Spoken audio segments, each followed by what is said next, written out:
Welcome to episode 15 of Angela Watson's Truth for Teachers. I'm your host, Angela Watson, and I'm here to speak life, encouragement, and truth into the minds and hearts of educators and get you energized for the week ahead. Today, I'm going to share some thoughts on how to figure out when something is good enough and being satisfied with it. Visit truthforteachers.com to get the transcript and links to recommended resources and to share your thoughts on the show. You can also drop by iTunes and leave a comment on the show there to let me know that you are listening. Thank you to this episode's sponsor, who is Snap Learning. Snap Learning is a provider of fantastic digital reading resources, including materials for close reading. You can get a free demo of the product at snaplearning.co. So just a reminder, I'm going to try out a new episode format in episode 16.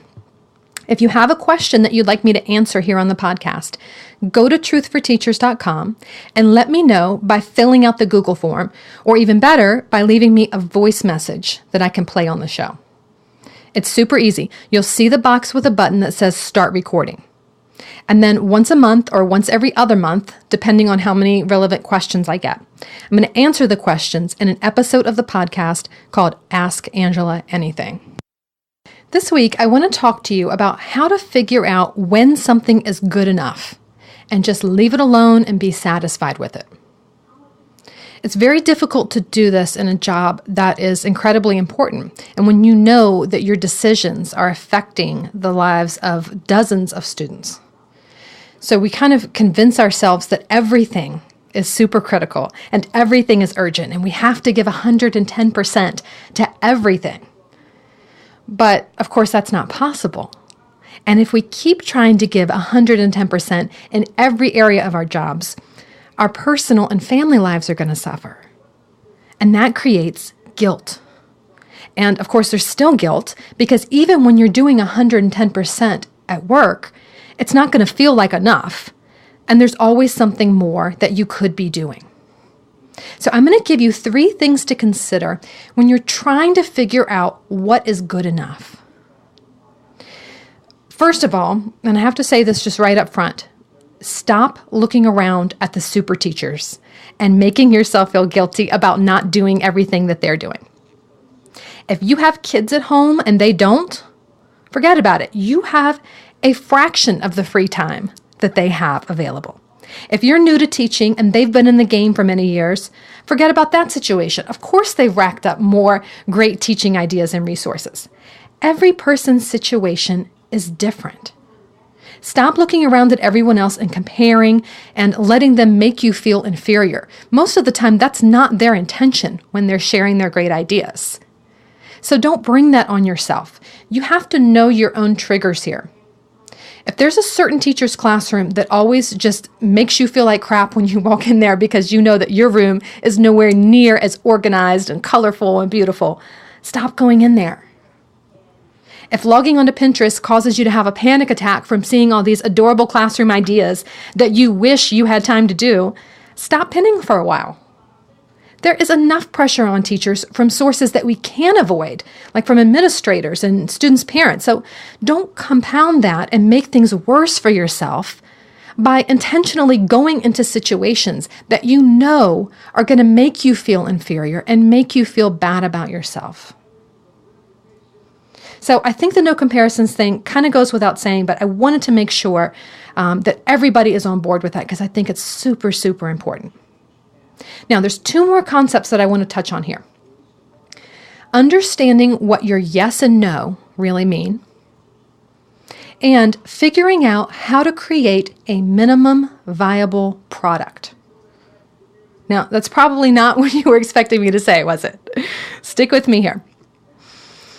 Let's say that you are spending hours on tasks like creating center materials, leveling your classroom library, color coding data sheets, writing a curriculum from scratch, making gift packets for your students' birthdays. All very honorable tasks, right? These are all things that will probably improve your teaching or improve your relationship with kids. They're all good things. That's why it's so easy to get sucked into doing them for hours on end. They're good. Here's what you have to remember. Every time you are saying yes to one thing, you are in effect saying no to something else.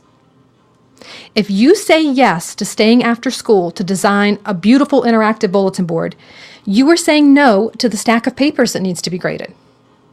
You're also saying no to your exercise routine, to cooking a healthy meal for your family, and to spending time with your spouse or your kids. So when you think about it that way, it becomes much easier to create boundaries on what you will or will not do with your time. It's not just a matter of spending an hour here or 30 minutes there on something. Every yes means a no to something else. So when you're tempted to keep reworking something over and over and over again, or to fix something that's not really broken, or to take on a non-essential task that really doesn't have to be done right now, ask yourself, what would I be doing right now if I weren't doing that? Is it worth saying no to those other things in order to say yes to this? Now, often you can put in a much smaller amount of time and energy than you thought and still get a decent result. In the business and marketing world, people talk a lot about the MVP, the minimum viable product. And that's the third strategy here. You know how a lot of new websites and programs come out in a beta version first? They're usually a little wonky and they're not perfect, but they're basically functional. Or you might notice how like a company that makes cell phones will release new software, and then 3 days later there's a bunch of updates that you have to download. That's because they released the MVP. They sent something out into the world that was not perfect, and they announced it was not perfect. And then they learned from what happened as real people used the product. And they use that to figure out how it needs to be improved. And in the meanwhile, they were able to keep moving forward instead of being stuck on trying to get every single detail of an item exactly right before showing it to anyone. In our industry as teachers, the MVP principle works like this. You get a lesson plan or an activity or a bulletin board or an area of your classroom just to where the core features are in place, and you deploy it. And then you come back and add more features later based on the feedback from your students and from the increased capacity that you have after you have more experience using it. So let's say that you're creating a PowerPoint presentation for a lesson. Figure out how much time you can realistically allot to the task and stick to it. An hour or two is probably plenty, but base the time on how many other obligations you have for work and at home. If it's a slower week, maybe you can dedicate a little more time. If you're super busy, then set a timer for 45 minutes and discipline yourself. I'm going to create an MVP in 45 minutes, period. That's all the time I have to allot for this lesson. And then enter all the text into the PowerPoint first. Once you've got the text in, you now have a minimum viable product. If, and only if, you have time left over, you can make it look cute and you can add all the cool interactive features that you were envisioning. But do not stay up until 3 a.m. playing with the fonts and looking for graphics. You have created a boundary around your time for this project, and you have to stick to it. So use the MVP with your students and then make notes for yourself about how the lesson went. You're probably going to realize that you need to switch things around. You need to add more information in one place, maybe another place you kind of beat a dead horse and over-elaborated. You can take some things out. And you're going to realize that a lot of the awesome ideas that you had for making that lesson incredible were either unnecessary or different from what your kids actually needed. And these are things that you will never figure out if you hadn't taken the leap and used the minimum viable product. So congratulate yourself on not wasting hours trying to get everything perfect before you implemented it with kids. You see, a minimum viable product is not about sending crappy work out into the world. It's not a minimal product. It's recognizing that you're going to have to iterate and revise later on. So there's no point in trying to guess exactly what is needed ahead of time and make everything perfect right up front. It's not going to be perfect until you've tried it with your kids and you've learned from what works and what doesn't. So before you use that presentation or that activity or that lesson again with another class, you can set aside another realistic time period for improving it.